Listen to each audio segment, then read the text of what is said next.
The other thing I wanted to talk about, which I think definitely applies to me as a writer, is the idea of exploring that shadow self as a safe form of revenge for past wrongs. Hello, this is Louise Dean, founder of the Novelry, the world's best loved school for writers, with more 5-star reviews than any other and a whole bunch of published success stories. As an award-winning Booker-listed author, I founded the Novelry to help writers avoid the frustrations of writing solo for years by getting wise eyes on the most important element of writing right from the get-go. Story, story, story. And this is our podcast to give you everything you need for happy writing. This is the Novelry on Writing. Hi, I'm Kate Riordan and I'm an author coach at the Novelry. I write mystery, suspense, all the dark stuff. And I'm here today with Anissa. Hi, Kate. My name is Anissa Gray. I am also a coach at the Novelry. I write sort of literary fiction, women's fiction, commercial fiction. I sort of straddle that line, and I'm happy to be here. So we're here today, aren't we, to talk about the shadow side of characters and people and all that stuff.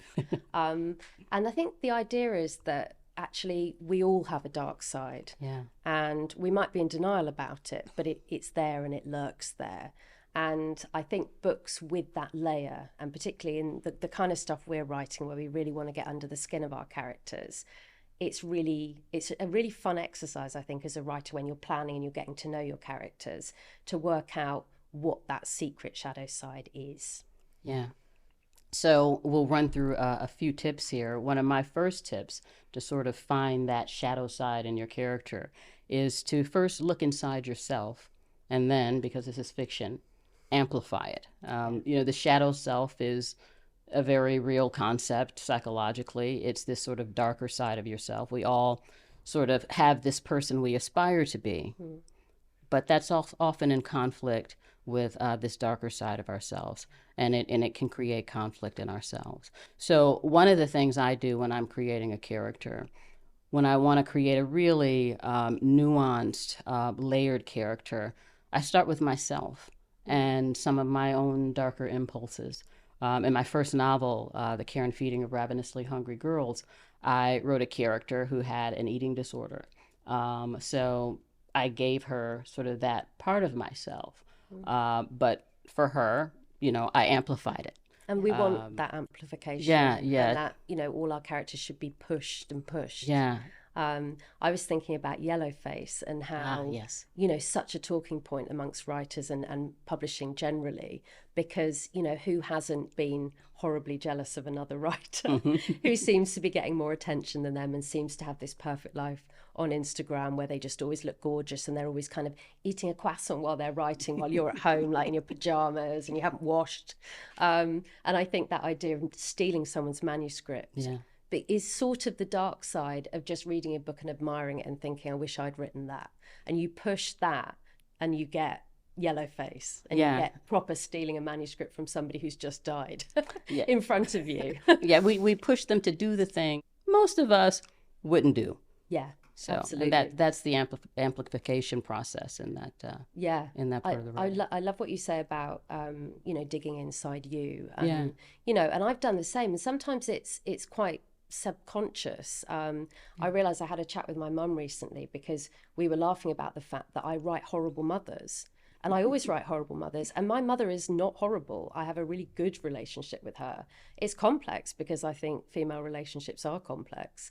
But she was saying, are these kind of me? Are you getting something out on the page? And I said, no. And it's almost a sort of, I don't know, kind of going to a place, if I had had a horrible mother, what would I have done? And I feel like I'm in a safe place with my mum. And so I can explore the idea of having a nightmare mother. But it's a pattern that I see come up again and again in my stuff. Yeah, that's really, really interesting. It's funny. Now, you had another really good point, and I wanted to ask you a bit more about this, which was the idea of stress testing your characters. Yeah. So I guess this is a bit further on. So once we've dug inside ourselves, we've got our characters who aren't us, because obviously that's really important. We don't want to write ourselves entirely because it's very boring. So how do you do that? I mean, I don't know about y'all, but when I'm under stress, I am, let's just say, not my best self. Um, so when you put your character in a stressful situation where, they're under duress, and you work through and see, do they lie their way out of it? Yeah. Do they harm other people to get out of it? You really push them to the maximum by putting them under stress. Yeah, I think it's interesting because I think you begin with character. I'm probably in a slightly more commercial zone than you. And, the realities of commercial fiction now is that hook is very important and premise is very important. And I almost, I need to pitch to my publisher in a very succinct way. So often I've realized that even though character is so important, and I love delving into characters, that I have to start sometimes with that premise and sort of work backwards with it and come from the other angle. So I come up with this sort of extraordinary situation and then put an ordinary person in it who is then relatable to the reader. And so the stress testing is almost coming at it the other way. Yeah, yeah. It's sort of external rather than your stuff is coming from internal stresses. Yeah, so for me, writing more in literary fiction space, that conflict, it typically comes from inside the character. I start with character, who this person is. I get to know them well. Yeah. And whatever is going on is typically internal. Now, there are some outside forces that they may act upon them. I have one character in my first novel who, her family runs into financial trouble. And, that's the external force acting upon her. Yeah. And she engages in illegal behavior to deal with it. Okay. But you come to see that this is a form of darkness that always lived in her. Yeah. As you develop that character. And almost that unique set of circumstances has brought that out, that it was, like you say, it was sort of waiting there. Yeah. Which is really interesting. Yeah. And actually, you see it with characters who do heinous things and you think, if they'd had a different childhood, there's a sort of fork in the road. And if that hadn't happened, then they would never have been tested in that way and would have never gone dark, as it were. And also it goes back to those Nabokov rocks, that idea of putting your main character up a tree and throwing things at them. Yeah. And that can be, childhood stuff, or it can be, I wrote a story about a child with psychopathic traits in the heat wave. And there was a sort of internal argument with the narrator, who was the mother, all the way through. Was it nature or nurture? And you never really know. But that was really interesting for me. That is really fascinating. Yeah, I loved it. With courses, coaching and community, the Novelry is the world's top-rated writing course. With our 5-step program, you'll come up with the idea for a novel you can't wait to write, then you'll write a finished draft, and you'll edit your novel into a book that readers will love. A Big 5 publishing editor will review your novel and will take you through to leading literary agencies with our fast-track submission process. So, if you've got a book in you and you've never found the right time to write it, now there's a good place. Come on over to the Novelry. Beginners welcome. We'll show you how to start, coach your story into shape, and cheer you on to type the end.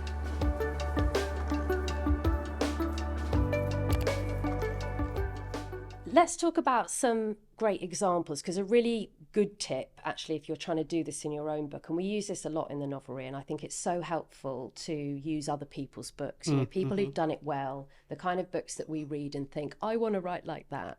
And there are some brilliant sort of examples of shadowy self books. I thought of a couple which actually are very similar, and one sort of occurred to me and then the other. So The Bone Collector by John Fowles and Engleby by Sebastian Faulks, and both of which I think really illustrate this idea of the unconscious dark side, this dark side that we don't even know lurks within us.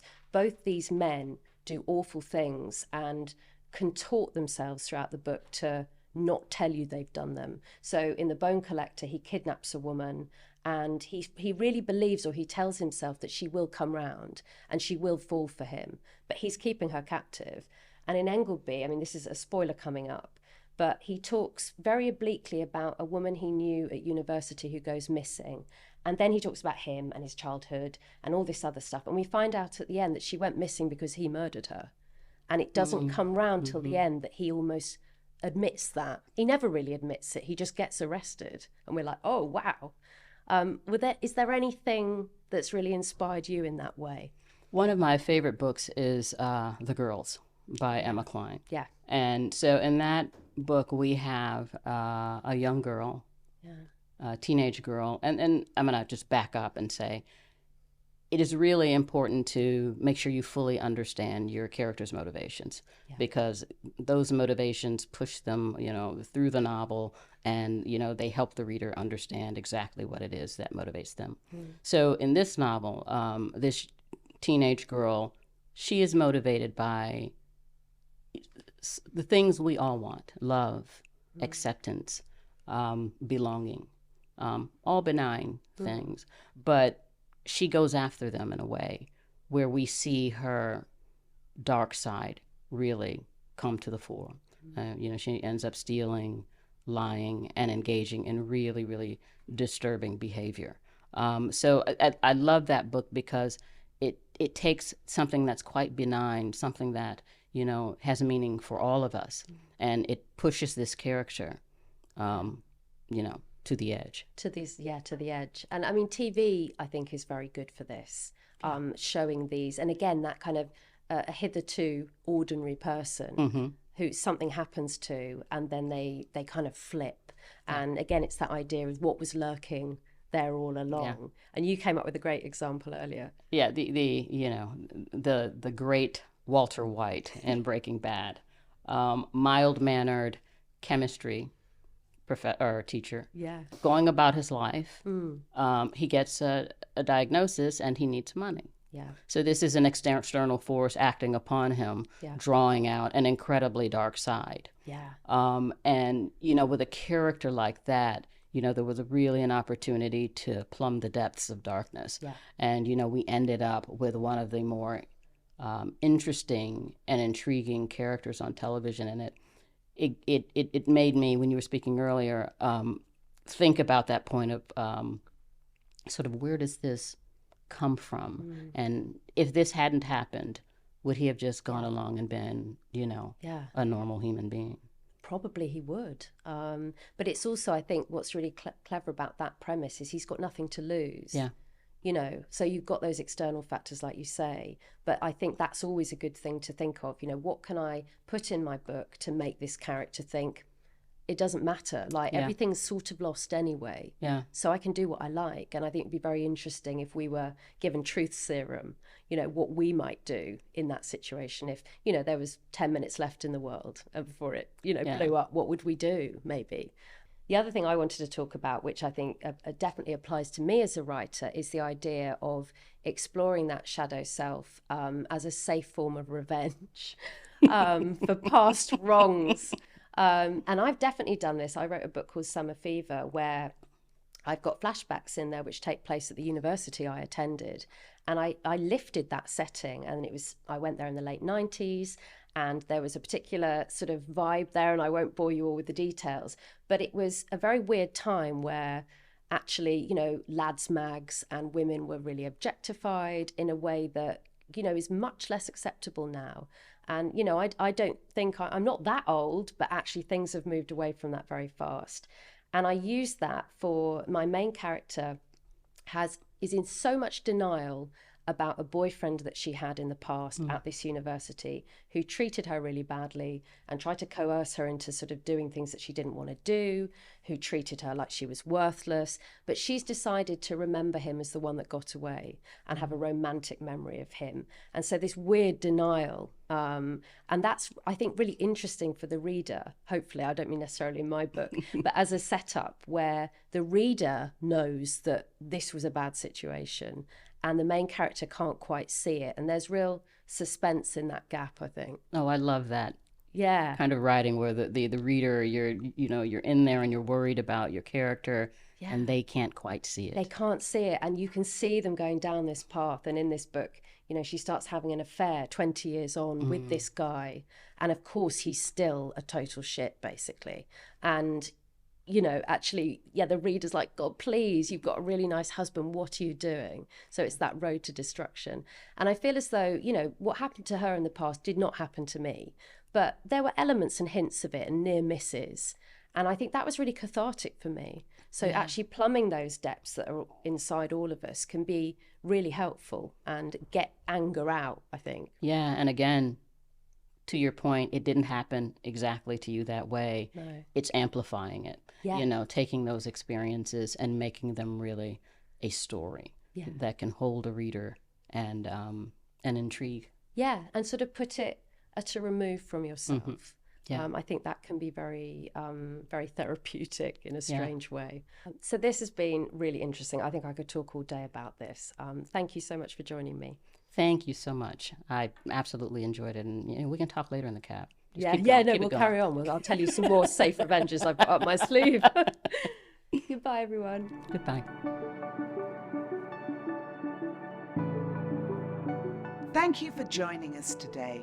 We're so pleased to have you along for the writing journey, and we hope to see you on another episode of The Novelry on Writing. If you'd like to learn more, visit us at thenovelry.com.